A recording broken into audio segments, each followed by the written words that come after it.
രാജ്യസഭാ seat നൽകാത്തതിൽ CPM-നോട് പരസ്യ പ്രതിഷേധത്തിന് ഇറങ്ങിയ RJD-യുടെ അടുത്ത നീക്കം എന്താണ്?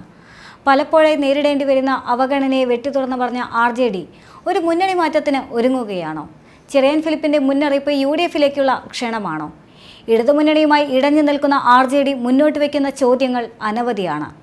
ലോക്സഭാ തെരഞ്ഞെടുപ്പിൽ ഇടതിനേറ്റ ക്ഷീണവും ഒരർത്ഥത്തിൽ മുന്നണിയെ ദുർബലപ്പെടുത്തുന്നുണ്ട്. രാജ്യസഭാ സീറ്റ് തർക്കവുമായി ബന്ധപ്പെടുത്തി പരിശോധിച്ചാൽ ശ്രേംസ് കുമാറും വർഗീസ് ജോർജും മുന്നണിക്കെതിരെ രൂക്ഷ വിമർശനമുയർത്തി രംഗത്തെത്തിയിരുന്നു. LDF-ലേക്ക് ക്ഷണിച്ചിട്ടാണ് വന്നതെന്നും കടുത്ത അവഗണനയാണ് നേരിടുന്നതെന്നും MV ശ്രേയസ് കുമാർ മാധ്യമങ്ങളോട് പ്രതികരിച്ചിരുന്നു. രാജ്യസഭാ സീറ്റ് ആവശ്യപ്പെട്ടിട്ടും കാര്യമായ പരിഗണന ലഭിച്ചില്ല. 2024-ലെങ്കിലും രാജ്യസഭാ സീറ്റ് RJD-ക്ക് തരേണ്ട മാന്യത LDF കാണിക്കേണ്ടതായിരുന്നുവെന്നും അദ്ദേഹം പറഞ്ഞിരുന്നു. ലോക്സഭാ സീറ്റിന്റെ കാര്യം 2024-ൽ പരിഗണിക്കാമെന്ന് പിണറായി വിജയനും കോടിയേരി ബാലകൃഷ്ണനും 2019-ൽ ഉറപ്പു നൽകിയതാണ്. എന്നിട്ടും 2024-ൽ പരിഗണിച്ചില്ല. അതിൽ നിരാശയുണ്ടായിട്ടും തെരഞ്ഞെടുപ്പിൽ ശക്തമായി പ്രവർത്തിച്ചു. തുടക്കം മുതൽ സംസ്ഥാന മന്ത്രിസ്ഥാനം ആവശ്യപ്പെട്ടതാണ്. പക്ഷേ RJD-യെ മാത്രം പരിഗണിക്കുന്നില്ല. JDS-നുള്ള പരിഗണന പോലും തങ്ങൾക്ക് നൽകുന്നില്ലെന്നും RJD കുറ്റപ്പെടുത്തിയിരുന്നു. മുന്നണിയിലെ 4ാമത്തെ കക്ഷിയാണ് RJD. എന്നാൽ മുന്നണിയിൽ 11ാമത്തെ പാർട്ടിയായി മാത്രമാണ് പരിഗണിക്കുന്നുള്ളൂ. അതുകൊണ്ട് തന്നെ പാർട്ടി പ്രവർത്തകർ പോലും കടുത്ത അതൃപ്തിയിലുമാണ്. LDF ഈ അവഗണന അവസാനിപ്പിക്കണമെന്നും MV ശ്രേയസ് കുമാർ പറഞ്ഞിരുന്നു.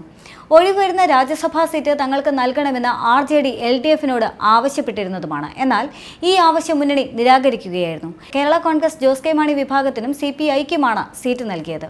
ഒരു സീറ്റിനായി ഇരു കൂട്ടരും അവകാശമുന്നയിച്ചതോടെ സ്വന്തം സീറ്റ് ത്യജിച്ചാണ് CPIM പ്രശ്നത്തിന് പരിഹാരം കണ്ടെത്തിയത്.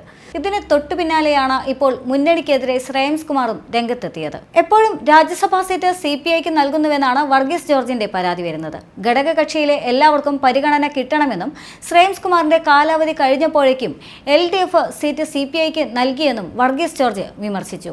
ലോക്സഭാ സീറ്റ് ചോദിച്ചിട്ടും കിട്ടാത്ത സാഹചര്യത്തിലാണ് രാജ്യസഭാ സീറ്റ് ചോദിക്കുന്നതെന്നും LDF-ൽ കടുത്ത അവഗണന തന്നെയാണ് എന്നും വർഗീസ് ജോർജും കുറ്റപ്പെടുത്തി. രാജ്യസഭാ സീറ്റ് സ്ഥാനാർത്ഥിത്വം ചർച്ച ചെയ്യാൻ വിളിച്ച ഇടതുമുന്നണി യോഗത്തിൽ RJD സീറ്റ് ആവശ്യപ്പെട്ട് ശക്തമായ പ്രതിഷേധം അറിയിച്ചിരുന്നു. രാജ്യസഭാ സീറ്റ് എപ്പോഴും CPI നൽകുന്നതിലായിരുന്നു പ്രതിഷേധം. മുന്നണി യോഗത്തിൽ RJD പ്രതിനിധീകരിച്ച് പങ്കെടുത്ത വർഗീസ് ജോർജാണ് മുന്നണി നേതൃത്വത്തിന്റെ നിലപാടിനെ വിമർശിച്ചത്. MV ശ്രേംസ് കുമാറിന്റെ കാലാവധി കഴിഞ്ഞപ്പോഴും സീറ്റ് നൽകിയത് CPI-ക്കാണെന്ന് വർഗീസ് ജോർജ് ചൂണ്ടിക്കാട്ടുകയായിരുന്നു. രാജ്യസഭയിലേക്ക് എല്ലാ പാർട്ടികൾക്കും പ്രാതിനിധ്യം വേണമെന്നും അദ്ദേഹം ആവശ്യപ്പെട്ടിരുന്നു. RJD-യെ പിന്തുണച്ചും അനുനയിപ്പിച്ചും യോഗത്തിൽ മുഖ്യമന്ത്രി പിണറായി വിജയൻ നിലപാടെടുത്തിരുന്നു. RJD-യുടെ വാദം ശരിയാണെന്ന് മുഖ്യമന്ത്രി യോഗത്തിൽ പറഞ്ഞു. പിന്നീട് രാജ്യസഭാ സീറ്റിലേക്ക് ഇനി സംസ്ഥാനത്തെ മുന്നണിയിൽ റൊട്ടേഷൻ വ്യവസ്ഥ കൊണ്ടുവരാനും മുഖ്യമന്ത്രി നിർദ്ദേശിച്ചു. എന്നാൽ 70-കളിൽ ഇടതുമുന്നണി കൺവീനറായിരുന്ന MP വീരേന്ദ്രകുമാറിനെ ദ്രോഹിച്ച CPM അദ്ദേഹത്തിന്റെ മകൻ NV ശ്രേംസ് കുമാറിനെയും രാഷ്ട്രീയ ജനതാദളിനെയും ക്രൂരമായി വഞ്ചിച്ചിരിക്കുകയാണെന്ന് കോൺഗ്രസ് നേതാവായ ചെറിയാൻ ഫിലിപ്പ് പറയുന്നുണ്ട്. രാഷ്ട്രീയ ജനതാദളിന് മന്ത്രിസ്ഥാനമോ ലോക്സഭാ സീറ്റോ രാജ്യസഭാ സീറ്റോ LDF നൽകാത്തത് മുന്നണി മര്യാദയുടെ ലംഘനമാണെന്നും അദ്ദേഹം ചൂണ്ടിക്കാട്ടുന്നുണ്ട്. ചെറിയാൻ ഫിലിപ്പിന്റെ ഈ വാക്കുകൾ യഥാർത്ഥത്തിൽ UDF മുന്നണിയിലേക്കുള്ള ക്ഷണമാണോ എന്നുള്ള വാദവും ഉയരുന്നുണ്ട്. പ്രത്യേകിച്ചും RJD LDF-നോട് വലിയ പ്രതിഷേധത്തിൽ നൽകുന്ന ഈ സാഹചര്യത്തിൽ ഒരു മുന്നണി മാറ്റത്തിന് RJD-യെ ക്ഷണിക്കുന്നതാണോ എന്നുള്ള വിമർശനമാണ് ഇപ്പോൾ ഉയർന്നു വരുന്നത്.